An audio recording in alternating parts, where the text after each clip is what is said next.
away preaching this morning, and he called me Friday night and asked if I'd fill in for him. So told him I would. So today's just a review, so I'm hoping for a lot of feedback from everyone here, so that way I don't have to talk so much. So just a few notes up front for those of you teaching. So I just added it up, and I think there are 28 total class times from July the 28th to October the 31st. Is what I just counted. Hopefully I counted right. So, do you know, Gary, this may be a question, you put you on the spot here. I've heard a little bit of talk of you guys talking about some singings. Don't know if that's been... There's been nothing officially. Okay, all right. So...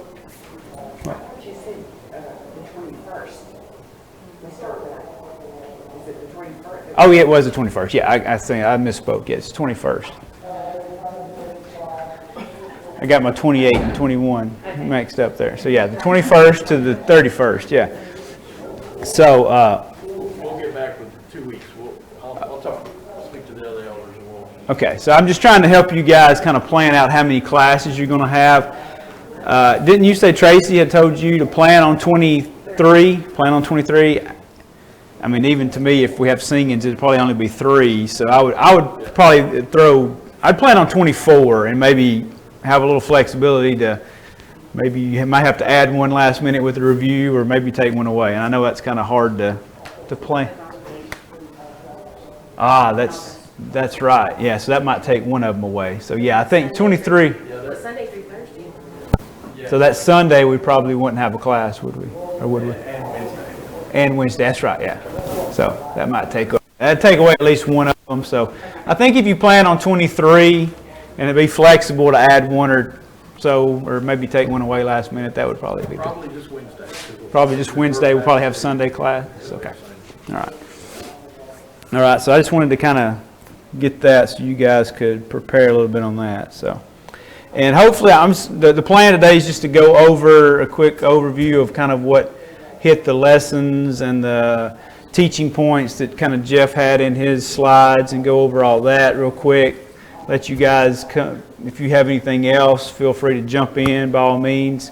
And then at the end, I have a couple of just bullets about some online material that we have on our website, other resources, a place to put some of your stuff. Once you have material, we have a shared drive and things like that. Kind of show you on our website how to get to those things, and maybe that'll help you guys out too. So, but we will start with the Acts facts, right?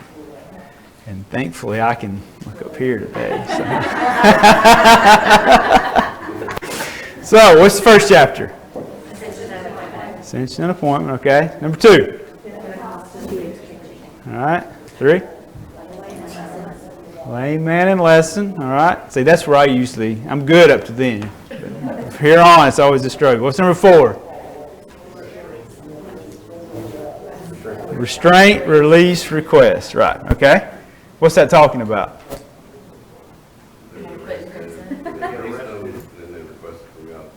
Okay. Gotcha. All right. Number 5.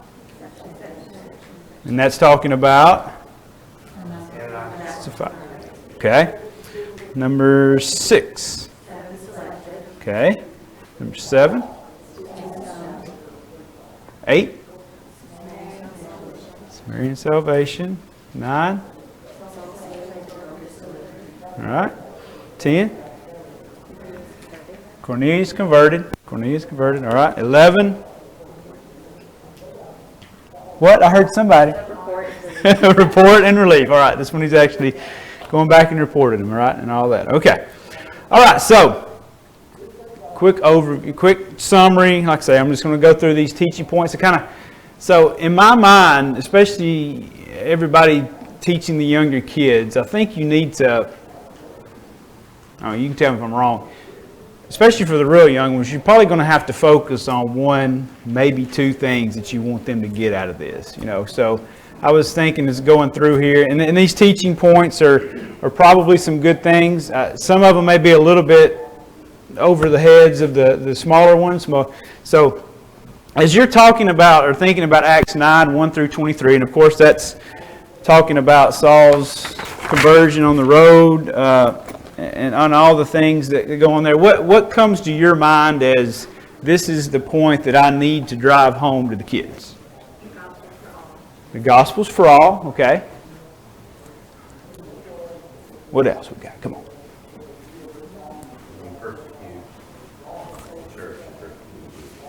Right, yeah, and that's one of his. That's definitely one of his points here that Jeff had made, and we talked about.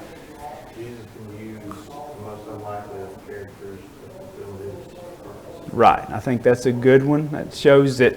And in my mind, I was thinking it doesn't matter the depth of sin you're in. If you think about what Saul was doing, he was still Jesus. God was going to use him for a purpose, and nowadays you have all these people that have that feeling of, look what I've done. There's no way that God wants me or something like that. But I think that's a good point to drive home, is that it doesn't matter how far you've fallen, that God can always pick you up. And I think that's something that the little ones could understand. And also, it doesn't matter what somebody's done in the world. Because Saul has been in the world. Exactly. Yeah, it doesn't matter what all you've done, what atrocities you've committed, maybe, but God can save you, right? So this is the one that was mentioned here about he takes these actions personal. And that shows how much he cares for us and for all of his followers, right? He's gonna look out for us too. So that was one of the things. The other thing was, and this is a big one. I don't know how, depending on your age groups.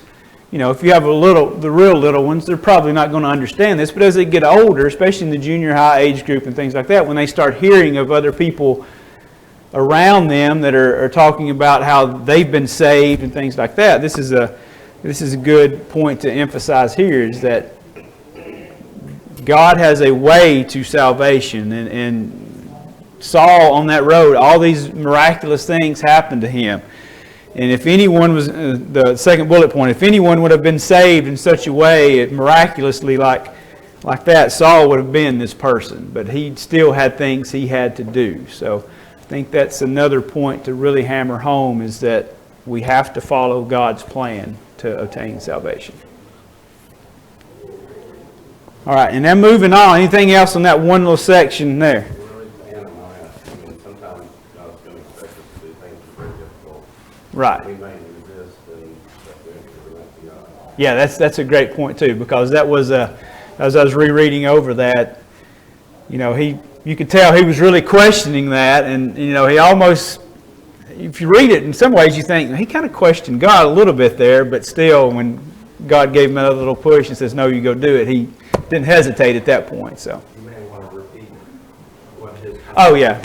Man, that's really going to put me on the spot. Now I got to remember. He was talking about Ananias and how sometimes we're called to do things that are tough and things like that there may be a struggle for us, but we still are able to.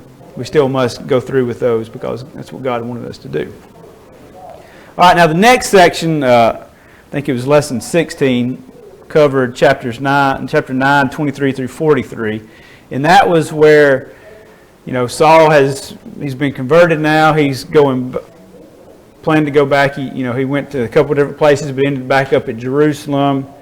Tried to join the brethren there, and they opposed him. So some of the lessons that we talked about there were the pattern for church membership. How Saul had to go, and he took the initiative to try to join himself to that group of Christians there.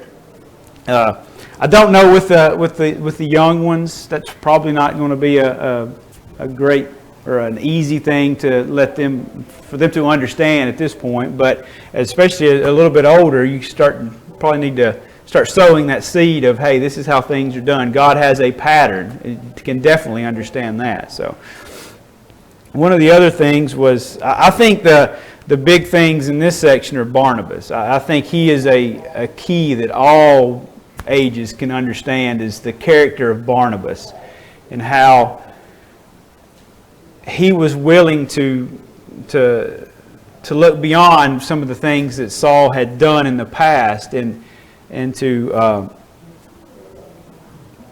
give him a chance, you know. And it's like here, don't be gullible. I mean, we can use our human logic and reasoning and kind of see how people are, and we need to be giving people chances, especially if they're showing some changes in their lives. You know, we need to be hoping and praying for that.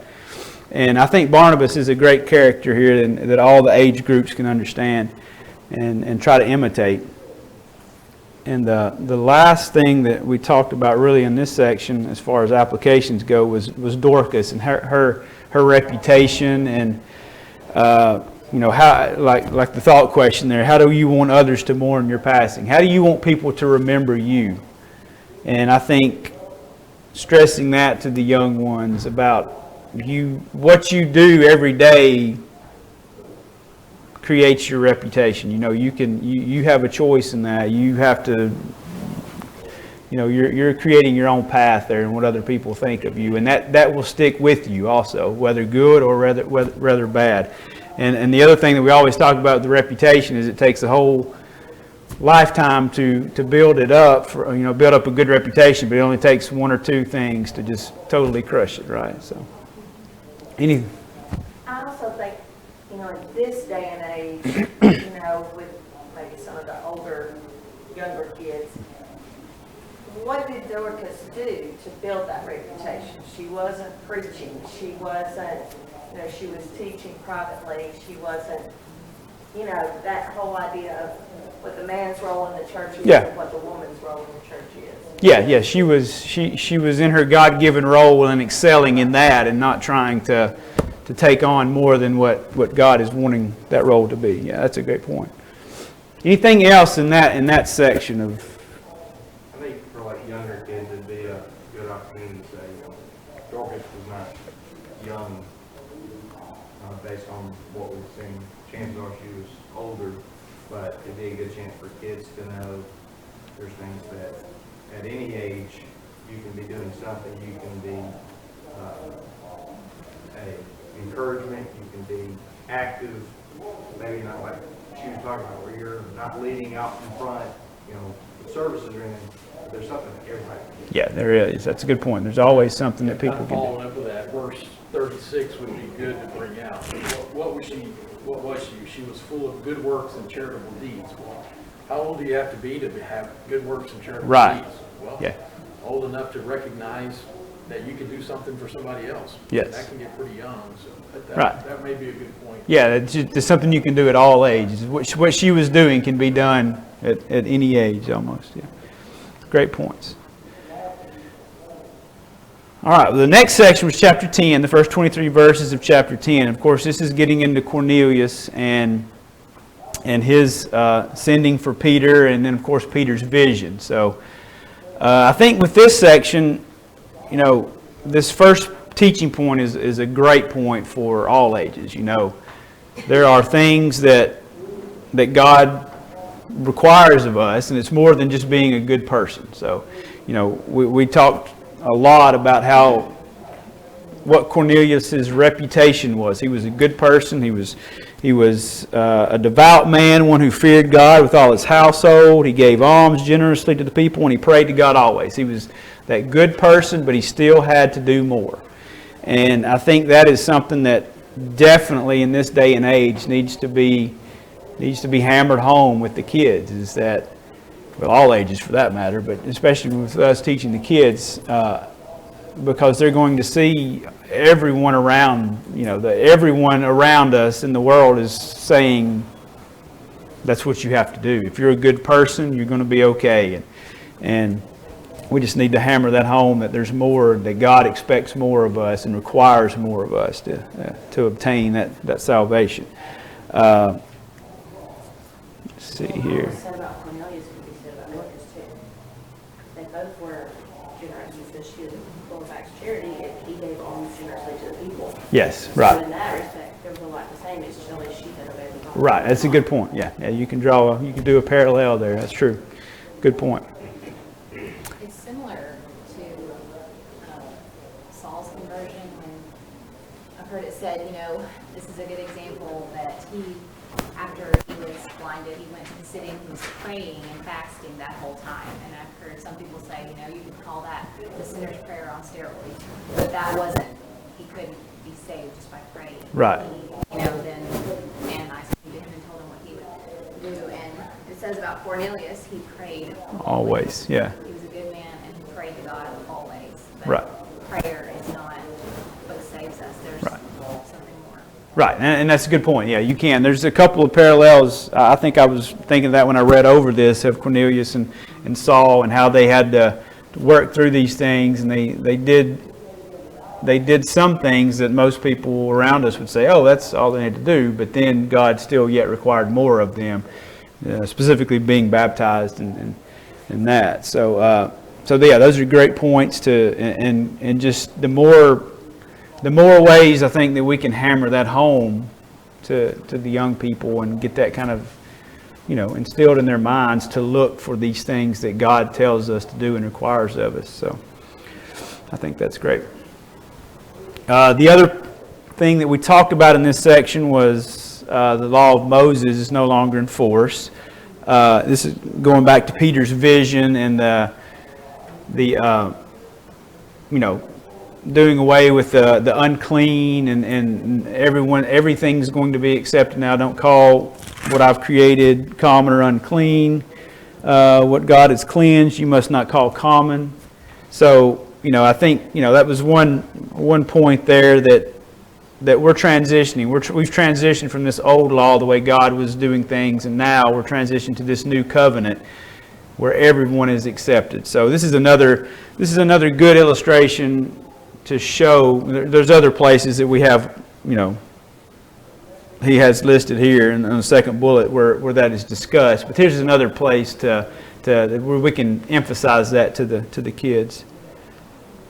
And but I think this is a big one here too. In this section is for the young people, especially is his attitude, the way that Cornelius was seeking God. He was praying, but and when somebody is wanting to obey God and wanting to have that relationship with God, that God will provide the way. There's so many times questions come up about, well, what about this person over in Africa somewhere who's never had the opportunity? But I think you can look at things like this and see that when people have that understanding and they have that desire for God, and they can look at His creation and see that there is a Creator and understand that there's something that we need to have, there's someone that we need to have a relationship with, that God will provide a way. And I think that's where we just have to have the faith and trust and not get lost in the weeds of all those what-if questions, So I think this is, but his attitude in all this is just a great lesson for us all. And I think this same point is brought out a little bit later also in another application in the way that he brings his family in, because he's so excited about hearing what he must do to be saved, and that he brings everyone else. He's wanting to share it with everyone. So did anybody, thinking over that story, is there any other points that anybody has about the kind of the first part of the Peter's vision and Cornelius sending for Peter? The next part is where actually, Peter shows up, and we have the baptism of the Holy Spirit there. That's kind of a unique thing because it happened the same way it happened to the apostles. Peter brings that out later. Number 2 there, that just like everyone else, Cornelius had to obey. We've kind of talked about that already. You have the whole list here of the things that he did. He went through the steps that we commonly refer to as the steps of salvation. He kind of went through all of those. So that's another great point to bring out with the young people. We have these things that God requires of us. And then again, his attitude towards seeking God. His will should be our attitude. The way he was truly seeking for God is the way that we should be seeking God. We should have that fervent desire. We should be trying to bring anyone else that we can in to hear that when we have the opportunity. And that's something that even the little kids can understand there about, look how excited Cornelius was about this, you know. You know, we should have that same excitement. We should have that same desire. Anything else on that? Huh? I think it's really nice on the end of that too, where you see, people want to talk like baptism is a work that we have to do, and they word it as if it's a privilege, you know, we're going to allow them to do this. Yeah. And, you know, I think that puts a different perspective if that's how the apostles saw it. Right, that's good. It goes back to an attitude toward things that God is requiring of us, right? We say that, and I've said that a lot today. God is requiring this of us, but I mean, if our attitude should be we're getting to do these things for God. You know, God wants us to do these things, and we should want to do them also. So it's a good point. The last section that we kind of covered here was Acts 11, 1 through 30. And this is Peter going back and telling people about what happened. You know, he's going back in chapter 11. He's back in Jerusalem, and you know they're starting to say, "Hey, we've heard some things about what was going on here, that you were eating with these uncircumcised people." And he recounts the episode that happened with Cornelius and how God had opened salvation up to the Gentiles. In summary, I guess one of the lessons that were brought out in this section was, you know, some of the way the local church, some of the way it's organized a little bit, some of the activities it can do, has the authority to do. One of them is benevolence. Scripture for one church to send benevolent help to another local church. Once it's there, the elders or the leadership at that local congregation is in charge of how the funds are dispersed. So we have authority for that. That's always that's probably not something you're going to talk about with the little kids or anything like that. But as they get older, you know, junior high and things like that, you can definitely start showing a pattern of God authorizes certain things for the churches to do, right? So you can kind of start planting that seed. And as they get older, you can get into some of these details like the sponsoring church and how other organizations have different beliefs and do things differently and why they're wrong. Also the organization. God desires each local church to be scripturally organized, not to be wanting or lacking. You got qualifications for elders. There is a standard that he expects for local congregations to adhere by, and those can be found in the scriptures. Justin, that's kind of a good opportunity. Going back to Cornelius was a good man. He was a good man, but that's not enough. And some of these other churches that are following patterns that they don't have scriptural authority for, some of the things they do may be good. Right. Yeah, that's That's not enough. Yeah, that's a great If they want point. to do it, they can do it privately, Yeah. but not through the church. Yeah, because that's always the argument, right? You're telling me I can't do these good things. No, we're telling you this body of people collectively doesn't have the authority to do that. But there are ways individually you can do those things. But even if it's good in our minds, doesn't mean it's good in God's And eyes. that's something for kids, especially not maybe the youngest ones, but the ones maybe middle school and older can get, is they see and hear what good things, missionary trips and stuff that their Yes. friends are going on. They need to know why we do it differently. Right, that's a good point. Yep. I think the last thing that we had in all of this is Barnabas again, and how he, you know, as Jeff put it in his bullet here, he left his comfortable position in Jerusalem where probably things were a lot easier, and he goes to preach in Antioch, and you know, just his willingness to do things, willingness to go get Saul, who may still not have had the greatest of reputations, I don't know at this point, but he's willing to take the risk and go get him, to help encourage him. And look what happens from all this. You know, we're about to jump into a couple chapters, jump into the journeys here, right? And all the way the gospel was spread, because partly because of Barnabas and his willingness to bring Saul in. What if he had never brought Saul in here? You know, he may not have never taken those journeys or something. So Barnabas played a key role. So what can we do, you know, as individuals to encourage others to help people go be the best person they can be in a lot of ways, best Christian they can be? We should always be looking for opportunities to uplift and edify each other. And I think the kids can easily see that, you know, be a person that encourages people to try to get them to do what's right and what's best always.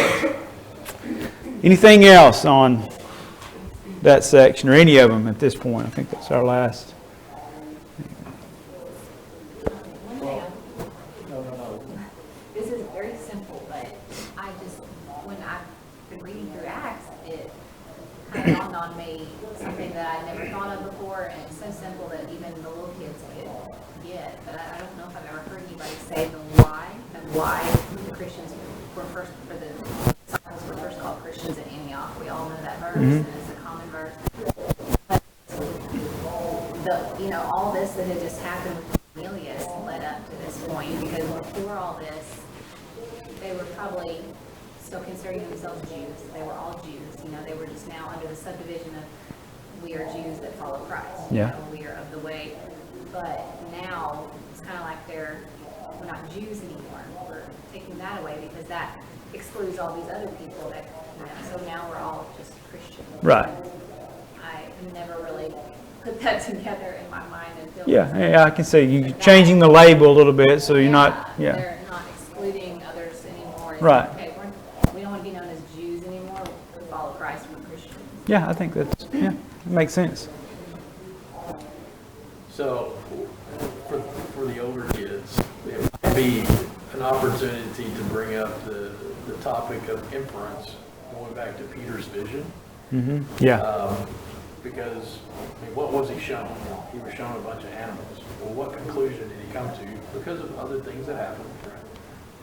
That God doesn't show partiality, Right. and the gospel is for all. Yes. And so, Yeah, I think a lot that's of it. times we just read that, and you know, we have the story, we heard it all along. But how did he come to that? Yeah, conclusion? that's a good point. Right. And so it's an opportunity to just, you know, to bring it to their mind, not to spend the whole class on it, but this idea of, you know, we have to use the information that we're given to come to a conclusion based on the information that we're given. Right. Yeah, and you know, that's probably one of the, I guess, the biggest areas where people have struggle with authority. We wouldn't do that at an 18-month-old. Yeah. Right. But yeah, I think as early as you can to start letting them see how they had to make certain inferences or judgments based upon the facts that they, you know, the knowledge that they had, and that was authority. That's how God authorizes things. That's how we can do the same thing by looking at the scriptures and seeing, well, God says this, but to get there, you necessarily have to infer that this happened first. So, yeah, great point. Kind of follow up on what Rachel was saying. You know, they weren't just called Christians as far as accepted, which is a good point, but also Cornelius wasn't a Christian until he did follow those things. Because in our world today, people use the word Christian with, very loosely. Yeah. And you know, we need to kind of establish what truly is a Christian. Right. Good point. For kids. And I agree, and I was going to make that comment on that, but I really think it would be a good opportunity when you get to that verse.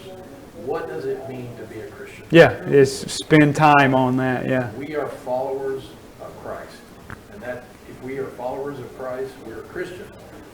Now it gets into there's a lot of people out there that call themselves Christians, and that's another study in of itself. But especially with the young ones, I think that would be a great opportunity just to spend a few moments. When we say, when a person says they are a Christian, what does that mean? Yeah. Yeah, that's a good point. All right, well, the next couple minutes we have here, what time is it? 10 o'clock. I was going to talk about our website some. So I don't know, there's some, I mean, I know you guys are new, I don't know, there's some people, I guess we probably don't do a great job of advertising what's out there. So I figured the foundations class is a good class to do that. So going to try to actually go to it. Should have made sure I was connected to the Wi-Fi before. Just in case Huh? something comes. So, I really don't know how this came about, but Crystal Sexton texted me the other day. You already know about this. I got it in here. It will go well with the pictures and cards that Katie, Are you talking about the Acts facts? the song. Yeah, okay, yeah. So I did mean to bring that up earlier. I actually have it on here. I was going to show, but for learning the Acts facts, Crystal Sexton has a video out on YouTube where she's just put it to music, and I've got a link in here. It's not the easiest thing to get to. I couldn't find a good way to put links on here, but it should be to where everyone can get to it. Let's see. Everybody is showing up. Okay. There's not a way to get that on. No, it's not. We'll have to. So our website, when you log in, everybody should have a way to log in, right? You guys have been given ways to log in. So when you get in here, on the left side down here for teachers, search Eastside's classes and sermons. There, I think, are at least two. I'm pretty sure there's 2 quarters or 2 cycles worth of foundation classes out there. So we've recorded this for, wow, it's probably been 10 years. You probably have at least audio of foundations, maybe even longer than that. So you can probably go back and find maybe even 3 cycles of foundation. So if you go to the Acts section, you can go, or whatever section you want to, and hear past lessons on that. Probably most of them have the PowerPoint slides with it also. Same thing there. That's probably the same link to the same sermons and things out there. Some of these links here are old. This Bible class schedule, we need to update that. That's still our old 3-cycle schedule, so we need to update that since we're going to 4 cycles now, or 4-year cycle.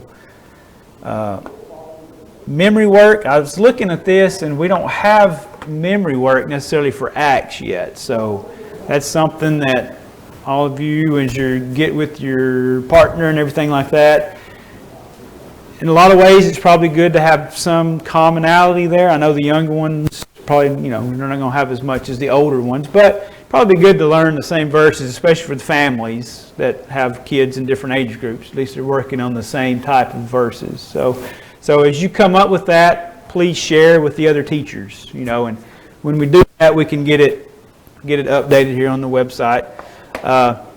We have a lot of maps, so if you ever need maps for your PowerPoint slides or anything, we have, I think these are, I can't remember if these are from the Waldron books. These are all, you have blank maps and you have some that are, some colored, some black and white, yeah.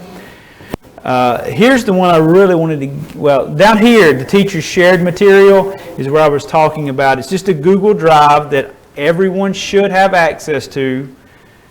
Once you click on that link, you should be, I know you can look at everything. If you can't add something, let me know and we'll try to get you access to that. The idea here was we would have every quarter broken down into different age groups. Like right here is something I guess Tiffany Burns put out there a while back. That's where she went through and she had PowerPoints for her age group. I think it was 4th and 5th graders. So, it's out there. Just a repository of past stuff that people can pull from. The idea is not for you to go and just grab this person's stuff and just use it without putting any thought into it. It's to, hey, here's some good ideas and a way to share ideas. So.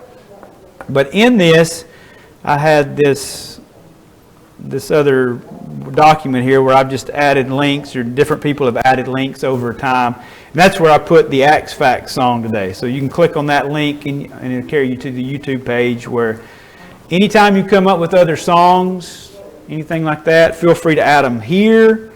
Or if you actually have a recording of it, you can just drop them out here, like a couple of the...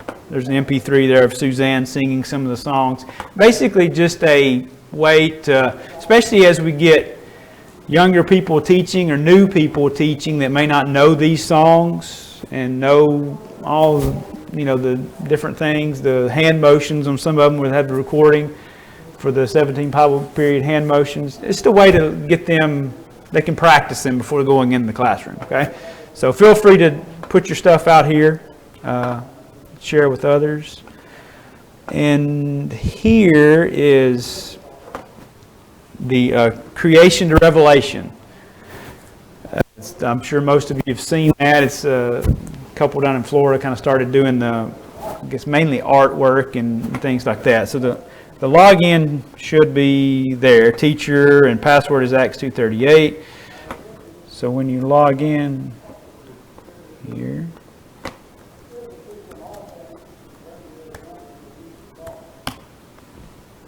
it's a little bit slow sometimes, but you see that also the maps and different pictures are loaded in this also. So if you click on that, it's just the same. I think it's the same. No, I think there actually could be some more maps here for different New Testament cities and different periods. But under the creation to Revelation, there are, if you go under the 17 Bible periods, you can click on the 4 up. That just means there's 4 to a page, and there's different ways to show them if they would ever come up. Like I say, it's slow. Promise it's there. They're black and white and color. I think there's options for both, which is another thing I was going to say. We have no way to print color here. This is for everyone here's use. You can print them from home, no problem. We bought the license as a congregation to use this, so you can use them any way you want to there. I will say if you go to, because I did this, if you print out some of them at home and you want to go get copies at Staples, they told me, hey, it's got a copyright here and we're not supposed to do this, but they did it anyway. But I guess legally we can do it, but you may run into that. But if you need something like that done, if you're wanting to print out a bunch of these, and you feel free to talk to me, or Craig Calvert is the one who handles supplies for the resource rooms back here.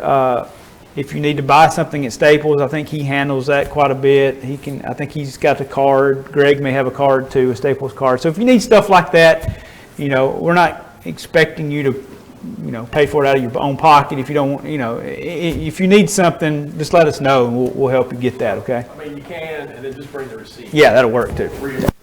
Or there are a couple of deacons that have the Staples card, and they'll give it to you if you need to go buy stuff. Yeah, so there's all the artwork there and things like, you've probably seen them. If you want to, there's a laminator in the back copy room. There's 2 copiers back there.